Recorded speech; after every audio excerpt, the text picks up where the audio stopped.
India में 70% से ज्यादा लोग ओमेगा 3 में डेफिसिट है। किसी के बाल झड़ रहे हैं, किसी की स्किन डल हो रही है और किसी का इन्फ्लेमेशन बढ़ रहा है। और जब सोल्यूशन ढूंढने जाओ तो सबकी जुबान पर एक ही नाम आता है कि फिश ऑयल ले लो, यही वो चूर्ण है जो तुम्हारी डाइट में मिसिंग है। लेकिन दोस्तों प्रॉब्लम ये है कि फिश ऑयल सेम क्वालिटी के नहीं होते। मार्केट में 500 रुपए का भी डब्बा मिलता है और 2000 रुपए का भी मिलता है। क्या दोनों सेम है? नहीं, दोनों में जमीन आसमान का फर्क है।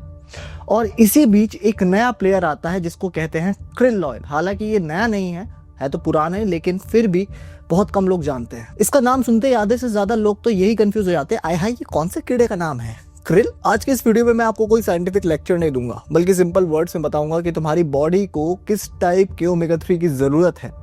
इंडियन डाइट और तुम्हारे बजट के हिसाब से तुम्हें फिश ऑयल लेना चाहिए या फिर krill ऑयल लेना चाहिए। इन दोनों में फर्क क्या है, आपको कौन सा कब किस टाइम पे लेना है, ये फर्क आपको समझ में आ जाएगा। सबसे पहले बेसिक डिफरेंस समझ लेते हैं दोनों का, क्योंकि ऊपर से देखने में दोनों ओमेगा 3 के सोर्स ही लगते हैं, बट अंदर की कहानी कुछ अलग होती है। जनरली फिश ऑयल जो होता है वो काफी चीप मिलता है, आपको मेडिकल स्टोर पर भी मिल जाता है। EPA और DHA की जो मात्रा होती है वो as compare to krill oil वो काफी कम होती है। वहीं दूसरी तरफ krill ऑयल थोड़ा महंगा होता है, almost 2x and 3x of the fish oil price. And जब आप इसके लेबल पढ़ोगे तो डोज कम दिखेगी, मतलब जहां आपको फिश ऑयल 2000 mg दिखेगा, वहीं ये 300 से 500 mg 800 mg इस तरह का mg में आपको krill ऑयल देखने को मिलता है। तो ज्यादातर लोग ऑब्वियस सी बात है फिश ऑयल की तरफ जाते हैं, क्योंकि इंडिया एक प्राइस सेंसिटिव मार्केट है और इसी वजह से हम प्रेफर करते हैं कम बजट में हमारे को सही चीज मिल जाए। राइट? गलत। यहीं पर इंडियन डाइट का एंगल आता है। हमारी डाइट ऑलरेडी ओमेगा 6 में हैवी होती है, यानी कि हम भर भर कर refined oil, fried foods, grains ये सब खाते हैं, जिससे इन्फ्लेमेशन और बढ़ता है ना कि घटता है। और ओमेगा 3 का काम है इन्फ्लेमेशन की आग को बुझाना ना कि बढ़ाना, ब्रेन को शार्प करना और स्किन पर ग्लो ला के देना। अब सवाल ये है कि आपकी बॉडी उस सप्लीमेंट को एब्जॉर्ब कर भी पा रही है या नहीं, क्योंकि जब एब्जॉर्ब होगा वो सप्लीमेंट तभी तो उसमें से ओमेगा 3 रिस्क कर आपके ब्लड स्ट्रीम में मिलेगा। बेसिक टर्मिनोलॉजी में समझाऊं तो फिश ऑयल ट्राइग्लिसराइड्स की ही एक फॉर्म होता है, krill ऑयल होता है फॉस्फोलिपिड्स फॉर्म, फिश ऑयल हो गया ट्राइग्लिसराइड फॉर्म। सिंपल भाषा में समझो तो हमारी बॉडी के जो सेल्स के जो बाहर की लेयर होती है उसे हम फॉस्फोलिपिड्स कहते हैं, जिससे आपके सेल्स मिलकर बने होते हैं।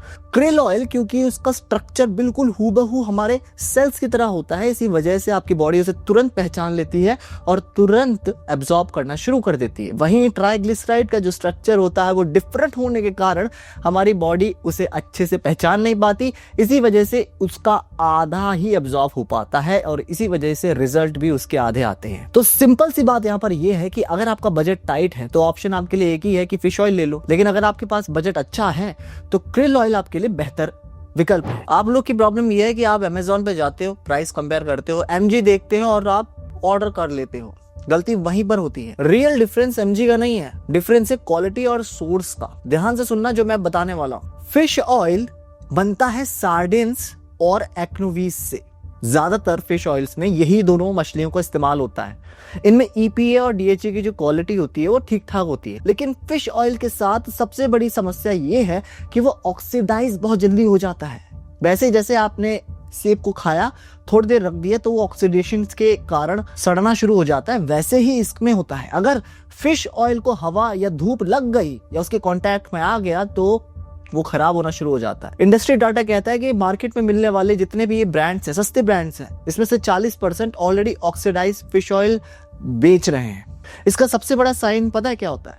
फिशी बर्ब्स। अगर आपको कैप्सूल खाने के बाद आपको मछली जैसा गंदी डकारें आ रही हैं तो वो सप्लीमेंट काम नहीं कर रहा, बल्कि आपकी बॉडी के अंदर से काम तमाम कर रहा है। दूसरे नंबर पे आती है लाल रंग की पिल, यानी कि krill ऑयल की पिल। ये झींगे होते हैं, अंटार्कटिक ओशन में पाए जाते हैं। इन्हें क्रस्टेशियंस कहते हैं इंग्लिश में, लेकिन इन्हें झींगे बोलो तो ज्यादा अच्छा अपनापन लगता है हमें। इसमें एक ऑक्सीडेंट पाया जाता है एंथाजेंथिन, इतना पावरफुल है कि डॉक्टर्स भी कहते हैं इसे लेने के लिए जब आप हार्ट पेशेंट होते हैं, बिकॉज ये आपकी सारी की सारी आर्टरीज में से जो गंदगी है वो निकाल देता है। साथ ही इसमें आपको बर्ब्स नहीं आती, इन्फ्लेमेशन बहुत ही तेज रफ्तार से कम करता है और आपकी बॉडी में ना एक अलग ही चमक ला के देता है। अब क्योंकि इसका जो फॉस्फोलिपिड्स का जो प्रोफाइल है आपकी बॉडी की प्रोफाइल से मैच करती है सेल्स की, इसी वजह से बॉडी जल्दी से एब्जॉर्ब कर लेती है इसे। राइट? तो एक कम डोज में भी हाई एब्जॉर्प्शन कराता है।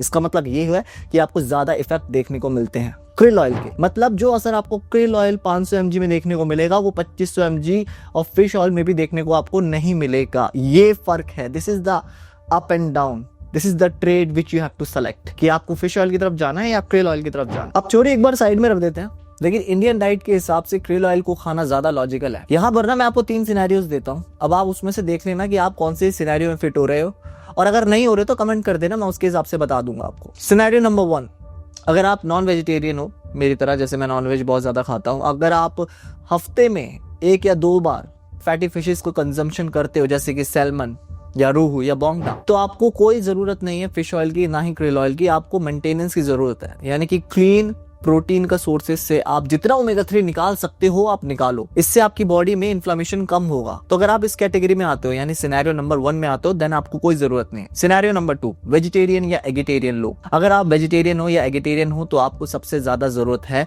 krill ऑयल की, ना कि फिश ऑयल की, क्योंकि यहाँ पर ऑलरेडी आपकी डाइट में लगभग ना के बराबर आपको ओमेगा 3 देखने को मिल रहा है। खूबसूरती ये है ओमेगा 3 की कि ये आपकी बॉडी में नहीं बनता, ये आपको बाहरी सोर्सेज से लेना पड़ता है। इसी वजह से जब आप बाहरी सोर्सेज पे जा ही रहे हो तो अपनी बॉडी पे थोड़ा सा खर्चा करके krill ऑयल ले लो ना।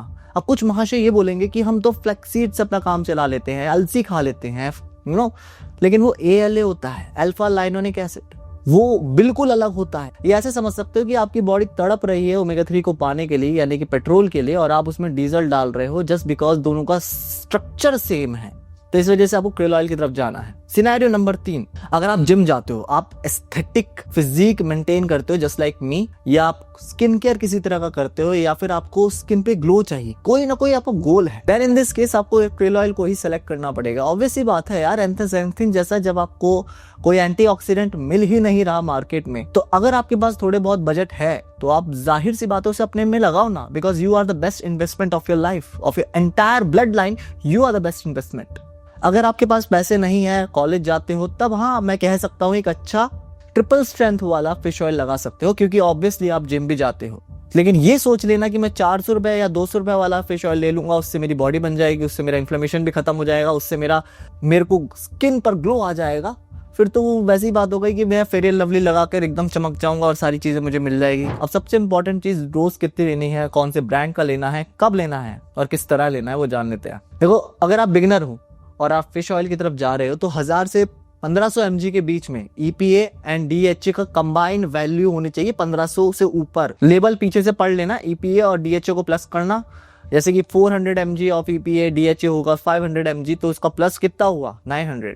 तो हमेशा ये एम करना 2500 तक हो या फिर 1500 तक हो कंबाइंड वैल्यू। mg पता चल गई, एक बिगनर को 1500 mg से ऊपर लेना है। कब खाना है इसे? अपने खाना खाने के कोई भी फैटी मील के बाद कंज्यूम करना है। कुछ महाशय इसे खाली पेट खा लेते हैं। भाई क्यों अपने साथ खिलवाड़ करते हो भाई, क्यों? खाली पेट कभी नहीं खाया जाता है। दूसरा, अगर आप krill ऑयल की तरफ भी जा रहे हो तब भी सेम प्रोसेस करना है, यानी कि आपको अपने लंच के बाद इसे कंज्यूम करना है या ब्रेकफास्ट के बाद। कोई भी हैवी चीज जिसने आपके फैट्स की जो मात्रा है, एक कार्बोहाइड्रेट्स की जो मात्रा है वो ज्यादा है, देन आपको फिश ऑयल या krill ऑयल को कंज्यूम करना है। 2 बार कर सकते हैं क्या, 3 बार कर सकते हैं? नहीं जी, शुरुआत ही आपको 1 बार से ही करनी है। खासकर krill ऑयल का ध्यान रखना, आपको शुरुआत 1 बार से ही करनी है। अब आगे बढ़ने से पहले मैं आपको ये बता देता हूँ, देखो ये कोई स्पॉन्सर नहीं है, मैं जो भी ब्रांड बताऊंगा ये सारे के सारे मैंने खुद से इस्तेमाल करे हैं, पास्ट वाले वीडियोस में भी देख सकते हो आप, और अपने ही रिसर्च के मुताबिक मैं आपको बताने वाला हूँ। सबसे पहला ब्रांड निकल के आता है मसल बेस का ओमेगा 3 फिश ऑयल। अच्छा है, डिसेंट है, आप अगर शुरुआत करना चाहो इससे कर सकते हो। दूसरा आता है बाओ फिश ऑयल का एल्गी बेस्ड, ये उन लोगों के लिए जो बिल्कुल वेजिटेरियन है, वो नहीं खा सकते फिश। और तीसरा आता है सबसे बेहतरीन, अगर आपका बजट इशू नहीं है, नॉर्डिक का गोल्ड स्टैंडर्ड फिश ऑयल। भाई इससे ऊपर फिश ऑयल मैंने आज तक नहीं देखा, ये गोल्ड स्टैंडर्ड है। अगर अफोर्ड कर सको तो इसकी तरफ जाना। krill ऑयल की अगर बात करें तो इंडिया में बहुत कम ऑप्शंस मिलता है, लेकिन फिर भी मैं बता देता हूँ। एक हेल्दी हे के नाम से आता है, हेल्दी हे न्यूट्रिशन krill ऑयल, ऐसे ट्राई कर सकते हो आप। दूसरा आता है नाउ फूड्स का नेपच्यून krill ऑयल, ये इंपोर्टेड है लेकिन बेस्ट है। तीसरा ऑप्शन थोड़ा सा बजट में आ जाता है लेकिन उतना ज्यादा रिजल्ट नहीं आएगा, मॉर्पेन का आता है krill ऑयल, ये आपको केमिस्ट पे भी देखने को मिल जाएगा। एक सेफ्टी नोट याद रखना, अगर आप ब्लड थिनर किसी भी रूप में ले रहे हो तो इसको अवॉइड करना है आपको, या लेना भी है तो एक बार अपने डॉक्टर से पूछ के लेना है। तो फाइनल फैसला क्या है? देखो दोस्तों, फिश ऑयल है क्वांटिटी का खेल और krill ऑयल है क्वालिटी का खेल। अगर आप एक इंडियन वेजिटेरियन हो जो डाइट से बेटर क्वालिटी ऑफ स्किन नहीं निकाल पा रहा है तो आपको krill ऑयल की तरफ जाना चाहिए, क्योंकि वही एक ऐसी चीज है जो आपकी शायद डाइट में मिसिंग है। वहीं अगर आप एक स्टूडेंट हो या बजट कम है तो आप नॉर्मल फिश ऑयल की तरफ भी जा सकते हो। एक क्विक टिप मैं आपको देता हूँ, अगर आपके पास बजट नहीं है, आप एंट्री कोटिंग के साथ जो फिश ऑयल आता है उसकी तरफ जा सकते हो। उसमें फायदा ये होता है कि गले से ज्यादा आराम से उतरता है, पचता बहुत ज्यादा जल्दी है और फिशी बर्ब्स नहीं आते। बाय द वे, वीडियो पसंद आई हो do hit the like button. मन में कोई सवाल हो तो कमेंट कर देना, और चैनल पे पहली बार आए तो do join the community. It's free to join, it's your community not mind. मैं बस आके अपने ज्ञान दे देता हूँ थोड़ा बहुत जो भी मुझे है। बाकी I will see you in the next video. Stay glowing, stay hydrated, खुद का ख्याल रखो और अपने मम्मी पापा का भी ख्याल रखो। बाय।